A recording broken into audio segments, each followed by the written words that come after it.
Hi, I'm Jennifer and this is Kate, and welcome to Catholic Mom and Daughter. So we think that summer is the perfect time to catch up on all of our reading. But have you ever noticed how those lazy summer days always get a whole lot busier than you think? They just seem to speed by. But if your summer days are speeding by too quickly, don't worry, because today we have 4 great Catholic books that you can easily read this summer. They are fast, they are fun, they are fascinating, and you won't want to put them down. Okay, so our first book is Roadmap to Heaven by Father Ed Broom, and it comes in at just 172 pages. A quick read.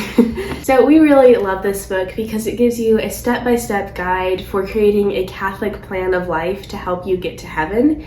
And when we say a Catholic plan of life, we really mean a very in-depth and thorough plan. Yeah, Father Broom definitely gives you a plan for what to do every year, every month, every week, every day, every hour, even down to the very minute to get to heaven. So if you're looking for a way to bring God more into your everyday life, then this book has you covered. And that's part of what makes it so much fun to read, because as you go through it, you can check off the things that you are already doing, and then you can see which things you might want to add in, because we all want to get to heaven, right? That's our goal. So a couple of fun features from the book are, first, Father Broom's suggested cure for complainitis, which is very helpful for me because I regularly suffer bouts of complaining too much, so this was a good one. And then another one is that he lists out St. John Henry Newman's recipe for holiness, which is really cool. And some of the things in the recipe are getting enough sleep, interestingly enough, praying a daily rosary, and then also doing the ordinary tasks of your life with extraordinary love. So the book is geared towards adults and families, but there is a whole section in the back with a weekly and daily plan for teenagers, and also a section of helpful prayers. So this one has short and easy to read chapters and is a great one to put on your summer reading list. Our next book is Living Joy by Chris Stefanik, which comes in at only 189 pages. And in it, Chris gives you 9 different ways that you can rediscover and live joy in your life. And there are 2 particular sections of this book that we really enjoyed. The first one was Pursuing Silence. Chris makes the point that we live in such a noisy and hectic world that we often don't have the time or the silence to just sit and think or make a great painting or write a great book. So I thought it was funny. He makes the comment that every day on social media platforms like Twitter, people are writing hundreds, thousands, millions of words, but none of those words are ever going to be read as great classics by children in classrooms 100 years from now. So just stop and think about that. And then we also really enjoyed his chapter on rest. It's very important to take a break, especially on Sundays, from our hectic work schedule. And he also makes the point that rest and leisure are not the same thing as idleness. There's a big difference between those two. Yes, there is. When you are being idle, you are doing things like constantly checking your email or text, or you're just scrolling mindlessly on Facebook or whatever, and that doesn't bring joy or refreshment or peace to your soul. But if you use your downtime to do things like take a nap or maybe pursue a hobby that you really enjoy, that does refresh and bring joy and peace into your life. So this book is fast, but it's very inspiring. The third book is The Life of Mary as Seen by the Mystics, compiled by Raphael Brown. And this book is 265 pages, which, yeah, that's not the shortest book you're ever going to read. But it will go by so fast once you start reading it. You will not want to put it down. It is that good. So this book is based on the writings of 4 different Catholic visionaries who all saw and talked to the Blessed Mother, and they include Saint Bridget of Sweden, Venerable Mary of Agreda, Elizabeth of Shuneau, and Blessed Anne Catherine Emmerich.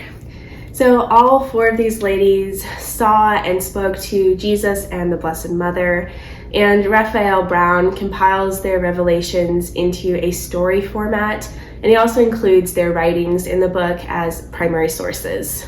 So if you've ever wondered what was the Blessed Mother's life really like on a day-to-day basis, here you go. So I'm just saying that if you are living with the Son of God in your house every single day, your life really is never going to be ordinary or average.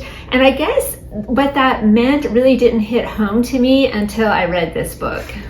And there are tons of fascinating details in this book. It is hard to know where to start when talking about them, but we did want to share two of our favorites. Number one, in the first century, for a variety of reasons, the Jewish people were really expecting the Messiah to show up like any time, like any minute now. So they constantly prayed that he would come, and the Blessed Mother also prayed. But what was her prayer? She asked God that he would allow her to be the servant of the woman who would be the mother of Christ. She didn't want any honors for herself. She just wanted to serve them. She was that humble.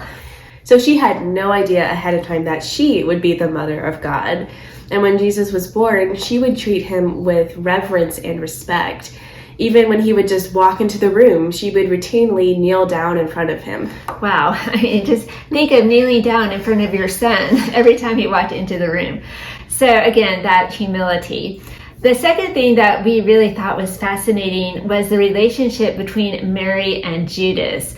So Judas was a very charming and clever 25-year-old businessman who got interested in Jesus because he saw him becoming very popular and he liked what he was saying. So he asked eventually if he could become a follower of Jesus. But both Jesus and Mary knew from the start that Judas would be the one to betray Jesus.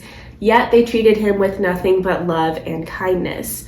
Eventually, though, Judas started to criticize the other disciples. He became very jealous, especially of John, but the Blessed Mother tried to talk to him and convince him to stop his sinful ways. On the night before Palm Sunday, she even took him aside and warned him about the terrible danger that he was putting his immortal soul into through all his evil scheming. So she tried to help him right up to the very end. And for me, that was just a great reminder that the Blessed Mother is always there for us. She's always willing to help us no matter what the circumstances are. So we could honestly go on and on about this book all day. It was that fascinating. So just do yourself a favor and go get a copy of the book. Yeah, just get a copy. It will go by so fast. I could not stop reading it. I couldn't put it down, and I was very sad when it was over. I still find myself picking it up all the time just to reread certain passages. Our last book today is Thrift Store Saints by Jane Knuth. This one is 159 pages, and it tells the story of how the author came to volunteer at her local St. Vincent de Paul thrift store and how that changed her life. So I love this book so much, I can't even tell you. I read the whole thing in just 2 days. I couldn't put it down.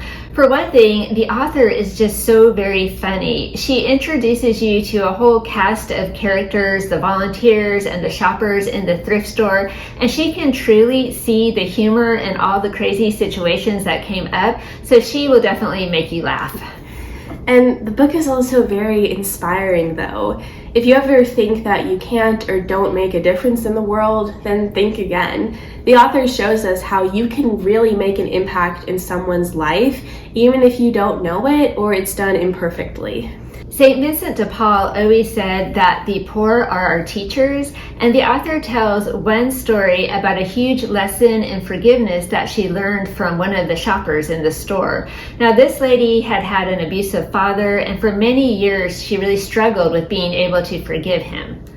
But then one day she decided to look in the Bible and see what Jesus said about forgiveness as he was dying on the cross.